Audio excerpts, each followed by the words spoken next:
我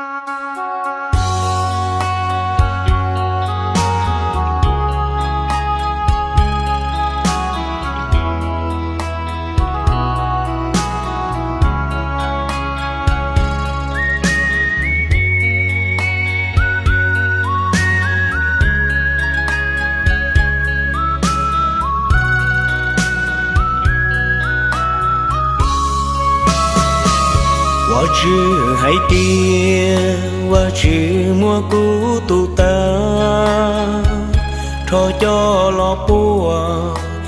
cụ y tu bò nè, hoàng chữ chỉ chia từ mùa trên hậu gió lu, cụ mi con nè, tuôn tới bùa gió con à.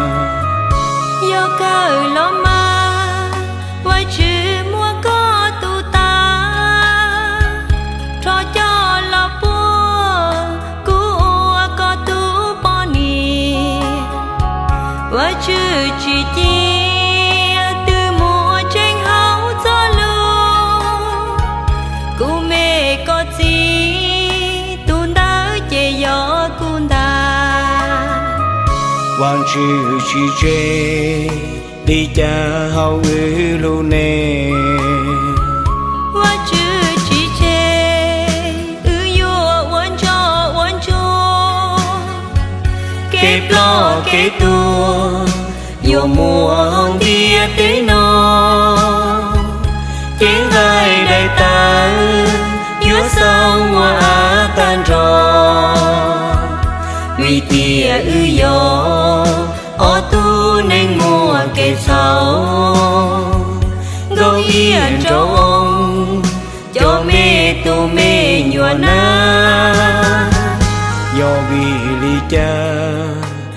thiên lì mùa kê thảo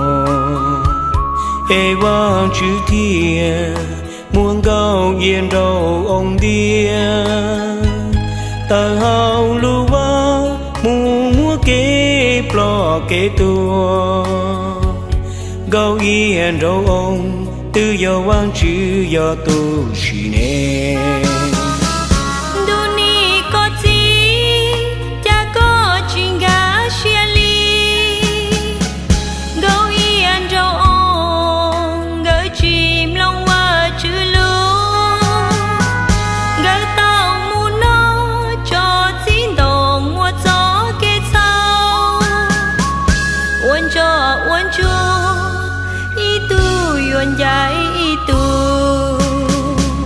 Tu nê con nê nu tê vang chữ lo cho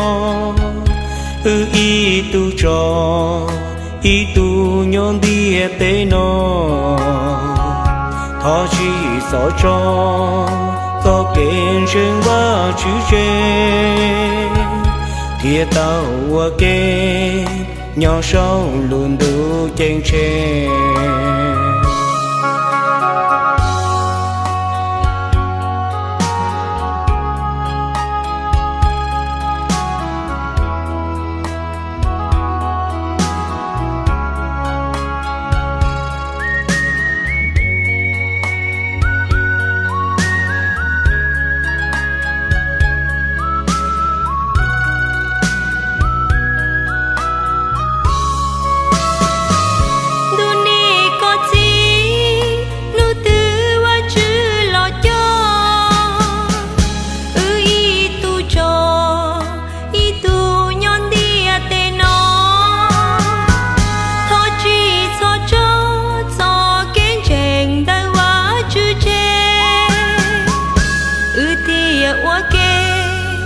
nhỏ sáu luôn đủ chênh chê